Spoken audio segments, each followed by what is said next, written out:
Welcome back to the Brewing a Better You, a podcast about navigating life in your 30s, one pace at a time. So dito pag-usapan natin about adulting, life realizations, lessons, personal growth, shared by someone navigating his life in his 30s as well.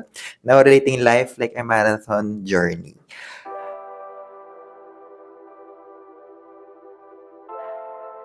So ngayon, meron tayong guest. And for the past few episodes, pinag-usapan natin that life is like a marathon na hindi mo kailangan sprint. And this person has been in a specific industry for more than 13 years already. She is a multi-awarded leader, a hiker, a runner. In short, hybrid athlete na maraming pinapatunayan sa buhay. and yet, she's a mother of four babies, pero yung tatlo is very active sa sports din as well. So in short, very sporty yung pamilya niya. So welcome to the show, Ma'am Abby. Welcome to the show, Abby. Yes. Yay! Wait, okay. Kala ko dinakabit yung mic niya. Nakakabit. Okay. Ready tayo. Ayan. So straight na tayo sa questions. When people hear Mom of 4, leader, 13 years, multi-awarded, ang daming ginagawa sa buhay, and then nag-sports pa, nag-fitness pa. Mm-hmm. Paano mo siya ginagawa na as if you have it all? Ayun. Thank you for having me. Siyempre, yun na lang yung una. But, hindi talaga. You cannot have it all. Oh, okay. Medyo nakakapagod siya. Wala, hindi halata. Dahil pang energy. Guys, it's already 8 p.m. pala, pero dahil pang energy. And then, you cannot have it all. But, I think, ang nasa isip ko when I go through these phases is, ano ba yung gusto kong maging na person? Na meron akong identity in myself na gusto kong maging transformational leader, na nakakatulong talaga sa team ko. Gusto kong maging present mom. At the same time, I don't want to lose myself then while giving a lot of things to everybody, yeah. Diba? So, when I think of that, I think of how do I schedule it? Mm-hmm. Kasi I cannot do everything in one day lang. Mm-hmm. So, in order to do it, I need to plan ahead. I need to schedule not my day, but my week ahead of time. So, you can be the best version depende ano yung hinihingi sa'yo. Mm-hmm. Kumbaga, 'di ba? Kunwari, meron kang jar. Mm-hmm. Tapos i-fill mo 'yon ng rocks. Uunahin mo yung big rocks first or the priorities first. The number 1 priority, number 2, number 3. And then kung may natira pang oras, dun mo ipapasok yung mga little things, the admin work, the little things. And if kaya kong mag-source out ng tao, mag-delegate. Katulad ngayon, nandito ako ng gabi. Hi, finally. Meron akong angel that will guide my kids para magawa ko to, diba? If I could delegate as much as possible, pwede, para mag-duplicate ko yung sarili ko. Share mo naman, ano yung priorities mo ngayon? Kasi, ang dami kong nabanggit kanina. Yeah. Lahat ba yun priorities mo? Ano yung number 1 priority? Ang number 1 na priority ko talaga is family. Okay, family pa din. Family pa din. Kasi, that's the reason bakit gusto mo din mag-work, diba? Gusto mo yung best for your family. So, number 1 ko, family. My husband and my kids. I need to be there for them. So, non-negotiable ko, lalo na pag Sunday, family day. Mm-hmm. Number 2 ko would be anything na nasa schedule ng team at ng fitness. Mm-hmm. So, kung ano yung mauuna? Kung sino na makapagpa-schedule sa'yo. Oo. Scheduling is key. Dibs lang. Okay. Oo. Kasi hindi ko naman pwede sabihin, samahan mo ako sa meeting. Meron ako na competition. Di ba? So, yun, yung competition, hindi mo naman siya naisip lang di ba? It's months, weeks or before. Yes. So, doon makikita. Pero kung libre naman ako at schedule ka naman, why not? Why not? Diba? So, more on, still, balik, schedule pa rin. Structured pa rin ngayon. Oo. Okay. So, ngayon sige, okay lang malaman, ilang taon mga anak mo? Yes. So, maaga tayo nagsimula sa life. Umabono na. Umundo. So, I have my son, my eldest is turning 14. Teenager And then, teenager na. Yung second is turning 12. Okay. Third is 7. Tapos, they're all swimmers and nagbra-Brazilian Jiu-Jitsu sila. Dalawang hybrid athlete at a young age. Sila, varsity athletes talaga. So, meron nakatatak sa akin na, I also need to become role models for them. The discipline and yung pagiging fit din. Kasi gusto ko sumabay sa kanila. And my youngest, my baby princess na nanganak ako last year. So kaka-1 niya lang this year. Grabe, 1 year pa lang. So, would you consider still postpartum season? Postpartum season? Yes. Scientifically, yes. Okay. Kasi, pa lang Kanto, hindi na ba pagkanto? Postpartum, yes. Kasi, pa lang kaka 1 year pa lang niya. So, wala pang 1 year and 3 months, ganyan. So, talagang, hindi na ako dun sa hindi naman ako nagkaroon ng depression or yung gano'n, no? But when you say postpartum, after ng pregnancy and after all the hormones and nag-a-adjust pa rin yung katawan. Okay. Yun lang naman. So, question ko is, dahil hybrid athlete ka, you're doing multiple sports, prior, nung nalaman mong magdadalang tao ka, nagbago ba yung activities mo? And then ngayong after a year or maybe after a few months, ilang months ka nag-start ulit to, syempre miss mo rin ng katawan mo yung cardio Correct. So, ilang months naman after nung balik loob ka sa pag-exercise? I think it's good to note, no, na may PCOS kasi ako. May PCOS pa yan? Hindi kasi ibig sabihin, pag may PCOS ka, di ba, or yung polycystic ovarian syndrome, yan. Hindi regular yung hormones mo. So, when I shape up and do fitness, medyo umu-okay yung pakiramdam ko. So, with the 4th pregnancy, nagiging fertile tayo kapag when I do and prepare for major sports. Okay, gets. So, alam ko, nung pangalawa, kasi, nung pangalawang anak ko, dire-diretso yung half marathon ko nun. Naka-5 half marathon ako nun, half Mary. Kaya meron talaga akong ceiling sa marathon Pero marami akong half marathon. Okay. Yung pangatlo ko, nabuo after ng Spartan ko. Tapos yung pang-apat, nabuo after ng aquathlon ko. So, nagpaligate naman po ako. Ayaw na natin. Okay na po tayo. Kasi may 3 boys and a girl na. So, kompleto na. Okay.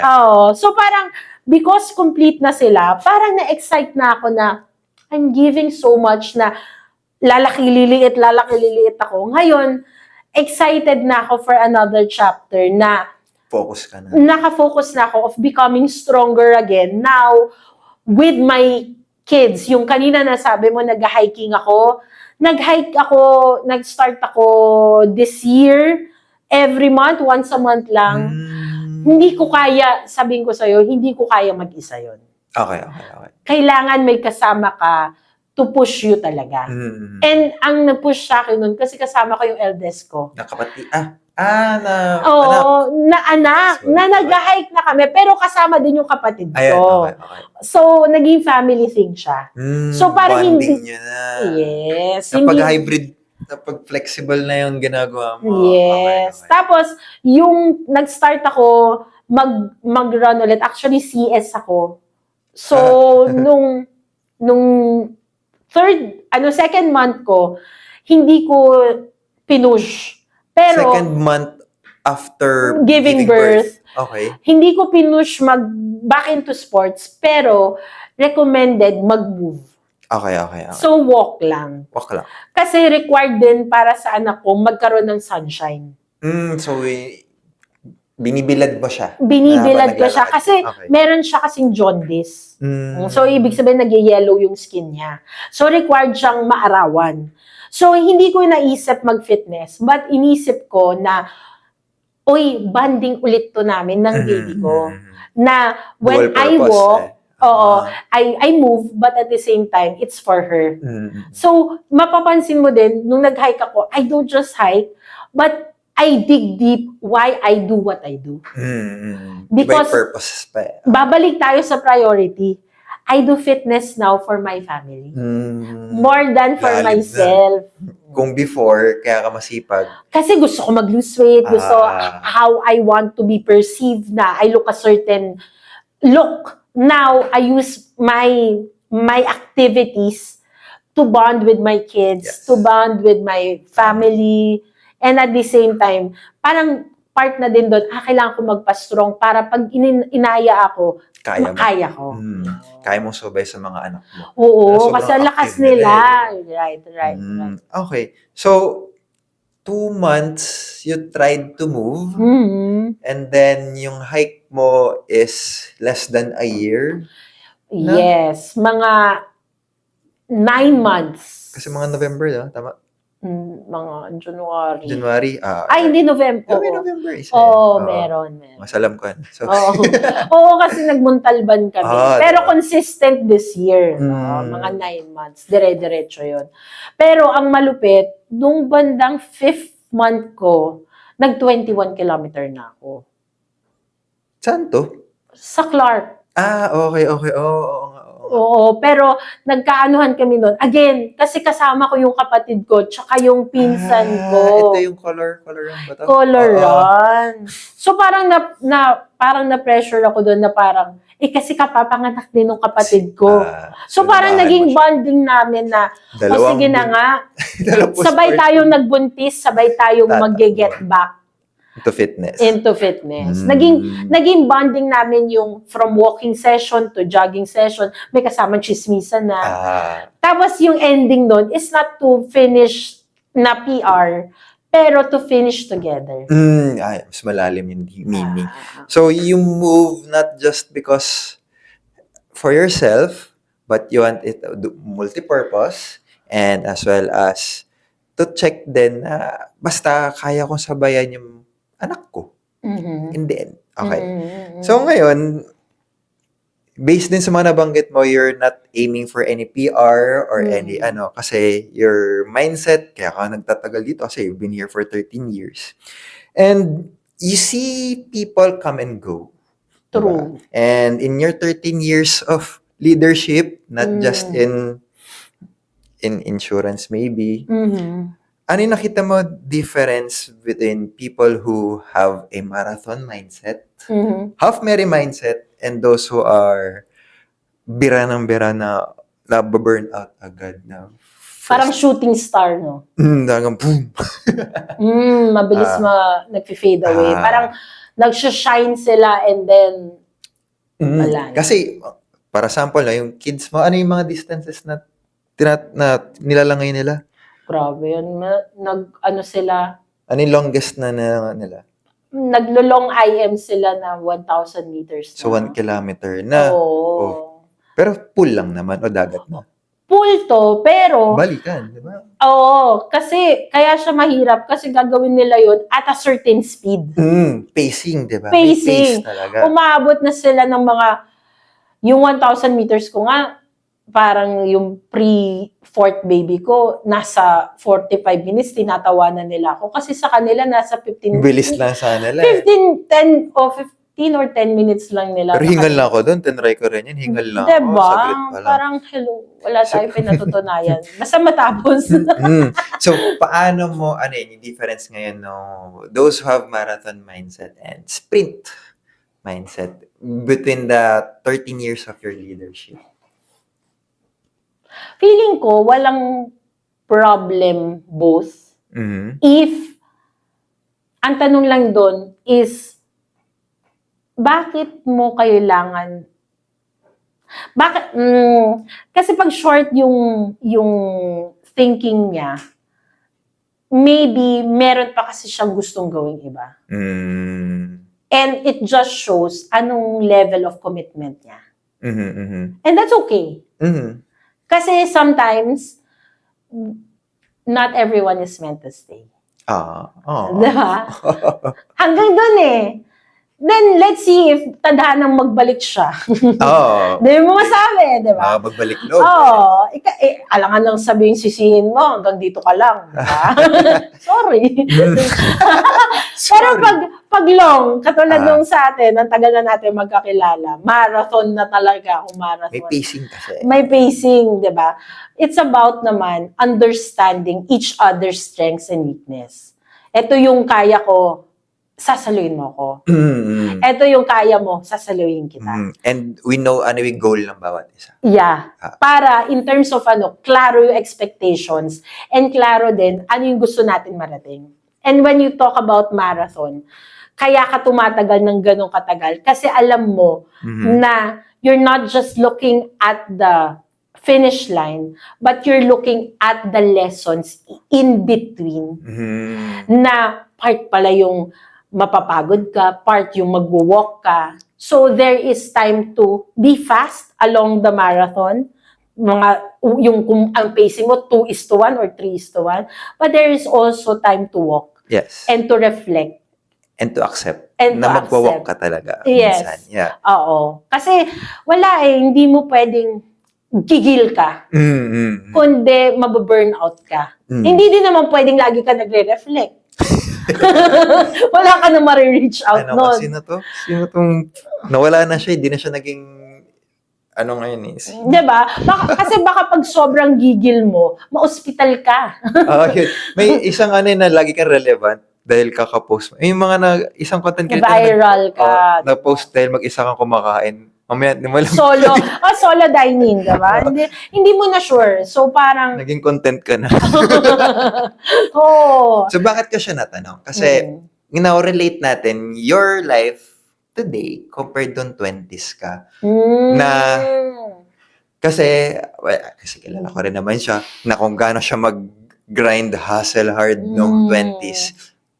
Ano yung masasabi mo ngayon that you're now in this 30s? Like, ano masasabi mo ngayon sa younger self mo? Good job. Yeah. Ang pagod ka, girl. Noong 20s ako, people pleaser ako. Yes, girl. Oo. Parang pagod ka na, pero pag inaya mo ko, takbo Game tayo. Game! G! Gusto mo, after ng takbo, gusto mo magpupunta pa sa bar, magpapaalam lang ako sa husband ko, okay lang ba, ganyan. G! Uwihan na madaling araw, kaya pa. Magpapasok na ng meeting ulit. Ngayon? 20s also is the time na ang dami kong ginagawa before insurance. Okay. Parang may marketing ako, may nag-i-events ako. Ang dami kong pinapasukang racket. Nagkukoryo pa ako. Dami mo sideline. Ang dami mong sideline, kumita lang. 12. And kaya siya, 20s is the discovery. Because you are testing ano ba yung limits mo, ano yung gusto mo, at ano yung ayaw mo. So medyo experimental. Yes. Okay. Yung 30s, ganun din naman na inaalam mo pa rin sino ka. Pero ngayon, less people-pleasing na. More you. More of, kumbaga, pag 20s ka, ay, sana magustuhan nila ako. Sana maka-vibe ko sila. Oo, sana. Ngayon, pag 30s, aligned ba? hindi na parang, papasa ba sila sa standard ko? Alam mo na yung gusto mo eh. Alam ko na gusto ko. Parang ngayon, iniisip ko, magmamatch ba sila sa energy ko? Magmamatch ba sila sa values ko? Would I invest sa kanila? Hindi. Willing ba silang... Mag-invest sa akin? Hindi. Ka-invest ba sila? Ayun nga. Would you invest time and energy sa taong ito? Oo. Parang dati, sana investan niya ako ng time. Ngayon, prove me you're worth it. Kasi ang dami ko nang ginagawa eh. Family pa rin eh. Hindi din eh. Parang, I know what I can bring to the table. You have to your tell value. I know my value. You have to tell me you're worth it. Impress me na. But, Okay. Baligtad na ngayon. Now the tables have turned. Kuha ko na. Alam ko na yung worth ko. Hindi kasi I know how much I can give. But you have to tell me, magme-measure ba tayo? Baka I give 100%, hindi ka naman tala todo. Hindi ko nabibigay, di ba? Okay. Ang ganda na nag-shift ka from people pleasing to impress me. Kasi nowadays ang daming hirap mag-no, 'di ba? Oo. Ang hirap kaya isang problem, kaya marami problem sa pera kasi ang hirap din mag-no. Oo, diba? Para napipressure sila. Napressure sila na, hala kapag di ko to binigay, titingin nila sa akin, pangit. Oo. So, parang i-image nila yung ingatan din nila. Right. Pero ngayon, bala ka. Ako naman dyan. Di kung yun ang tingin mo, di okay. Ayaw mo, di wag. Kung yun ang tingin mo, ano gagawin natin? Di tama ka. Hindi tama. Ikaw yan eh. Sige. Kwento mo yan eh. Hindi. Ang maganda kasi doon, yun ang test of friendship. Diba? Kung gano'n kayo close talaga. Hindi din. Kasi kung maniniwala ka sa sasabihin ng iba, na hindi mo pa nire-reach out, ano yung side ko. And then I know, you're not my friend. Gets. Diba? Okay. Pero if kinonsider mo ko, na kahit sabihan, masama, may mag-backstab sa akin, di ba? Diretso yun na. Huwag na natin. Kung may mag-backstab sa akin, sabihan ako ng masama. It's up to the person if maniniwala sila. And kung anong paniniwalaan nila, then I would know and judge, are you my person or not? Diba? Would I still continue investing in you? Yeah, exactly. Impress me. Yun ang... Kilala mo ba talaga ako? Yun ang trentahin. Tsaka ako na rin, hindi ko na namimit yung friends ko. Nagkakaintindihan na kami. Busy. Ay, talaga? Ganun si Abby. Pero decide, talaga ba? Ngayon, ang dami nang naging kwento and all, and you being a mother, a hybrid athlete, a leader, ang dami pa niya sinabi. Ano ngayon ang iyong message to those mommies who wants to have it all as well? Kasi kung narinig yung kwento niya, dami niyang ginagawa sa buhay and all. Ano ngayon yung message mo to those mommies who wants to have it all and those mommies who are starting a family na gusto rin nilang bumalik into fitness, maybe sila yung mga achiever na mommy na biglang dahil may anak, nahati na yung responsibilities. How can ano yung message mo sa kanila? Tips, advice? Ngayon na nasa 30s nila. 30s. Right. Don't forget yourself. Don't forget yourself, the identity before everything else. Kasi sometimes, when we give so much as a leader to other people, or as a mom to your kids, or as a wife to your husband, we forget, sino ka ba? And I want to say to the women out there that you're free to dream again and to define who you want to be. Do you want to be a wife with no kids, yung preference nila, or do you want to become a wife with a lot of kids but home lang, or you want to become a mother who wants to, parang ako, ang dami kong gustong gawin. Hindi na para patunayan, pero parang, this is the kind of person I want I want to become a person na I've created impact to people around me, di ba? So parang so don't forget that na become the person you aspire to be. So I'm on the process of the journey. I want to become strong so that when my kids are now becoming strong, I want to be aligned with them. I want to become a leader na kasi na-transform ng life ko itong business na to sa insurance eh. Nakatulong talaga siya sa akin in terms of having quality time for my kids kasi may flexibility of time dito sa business na to. And at the same time, I can be there for the kids and manage the business as well. So, choose a career na who will support the identity that you want to become. Whether you're being healthy, you're trying to do something in the corporate again, chase that. Don't be afraid na you will be stopped by motherhood. Because actually, motherhood will only empower you. Uy, ganito pala ako ka-strong. Uy, hindi pala na-divide yung love ko. Namumultiply pala siya by 5 or by more. Kasi ang dami mong inalagaan, hindi naman pwedeng nagtitim ka, wala kang pakialam sa kanila. Lahat sila. Anak mo. Anak ko. Kahit ikaw eh. Lahat sila ang sakit ng ulo mo, pero kaya mo sila sinasaktan ng ulo. 'Di ba? Kaya ka merong space sa kanila because you care for them. Kaya namumultiply ka. But that's why you all the more you take care of yourself. Because you cannot give from an empty tank, diba? Lagi na sinasabi yun. That's why I always have an appointment with myself. So I can fill my tank. I am responsible for my happiness. Lagi ko yung sinasabi. Kasi hindi naman palaging smooth sailing eh. Smooth sailing yung relationship with my husband, with my kids, or even sa team. But I can only be responsible for my happiness. Diba? And most importantly, always pray to God. Kasi hindi din naman ibibigay yung challenges na yun kung alam ni God na hindi mo kaya. Diba? Kaya sasabihin ko pag may problema ako, Lord. Bakit? Bakit? Hindi. Lord, direct me. Kasi I know, Lord, pagod na rin ako. Lord, I know, pagod ako, pero sige. What are you teaching me? Are you teaching me patience? Yung patience ko, konti na lang, Lord. pero papunta na.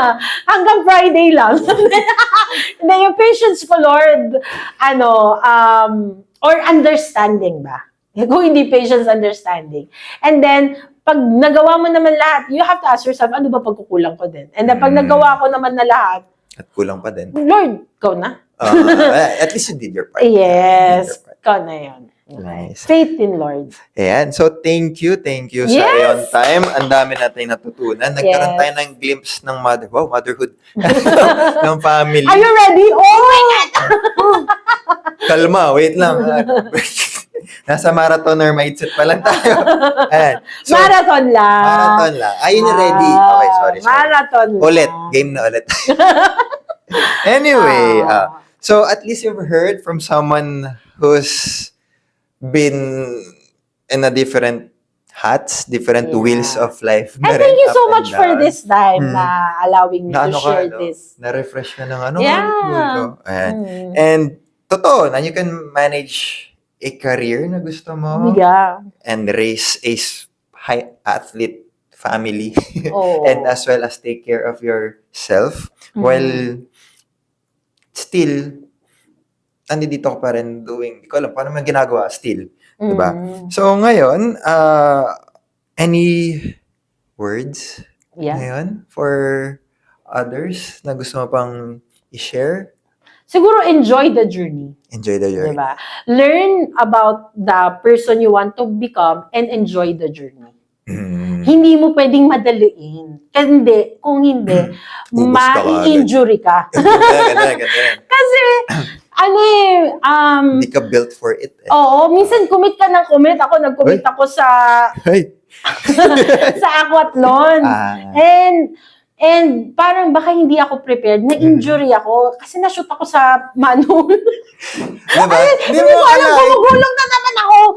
So, doon ko na-realize, what does this teach me? Na when something's happening to you, you don't tell yourself na, why Nandito. God? But you have to tell yourself, what does this teach me? And it only reaffirms what kind of identity Papunta. o maging ano ka. So parang sa akin, I've been training for months for that aquathlon. Tapos na-stop ako sa injury because One day before. a day before. Pero instead of, ang sakit nun, so, ang sakit literally and figuratively kasi hindi mo, sayang, di ba? Pero what does this teach me? It teaches me na there should be commitment, there should be pacing. There should be strengthening. Not just of mindset, but of the exercise. Hindi ka pwedeng mag-shortcut. Yeah. Kasi it will show. Diba? May limits mo eh. Pero it also reaffirms my identity. Instead of saying, oh, hindi to para sa akin, pero it reconfirms my identity Hanggang na... dito pa lang ako. Yes. Palang. Marathon to. I need to be stronger. I need to train more. And it reaffirms my identity na I'm not equipped enough, then I should do more. It's not a blockage. Yes. Kasi It's marami motivation. pa akong pupuntahan. It should not be my ego na to stop lang. But ano yung lesson that I should do? And that is, when you are faced with the challenge, what is the lesson Behind that. challenge? And anong, align ba yun sa person you want to become? Yun. So, never stop dreaming to become the best version Don't stop. of yourself. Kasi marathon, di ba? Yeah. Ayan. So, thank you again. Thank you! If you like this episode, sa tingin mo, nag-resonate sa'yo, and you know someone who would also benefit from our episode for today, tag nyo kami. Hello mga moms! May social media ka po ba? Yes. And then, pwede nyo naman akong ano yan, I believe in you. Believe in you. It's IG. IG. Sa Facebook din. Hashtag Abby live in you. Yeah. Kasi kailangan maniwala talaga tayo sa sarili natin. Kasi tayo na pwede maniwala. Wala na sila. And so, Thank you! follow nyo siya, TikTok, IG, Facebook, and ayun lang. So, see you in our next episode. Thank Bye-bye. you! Bye!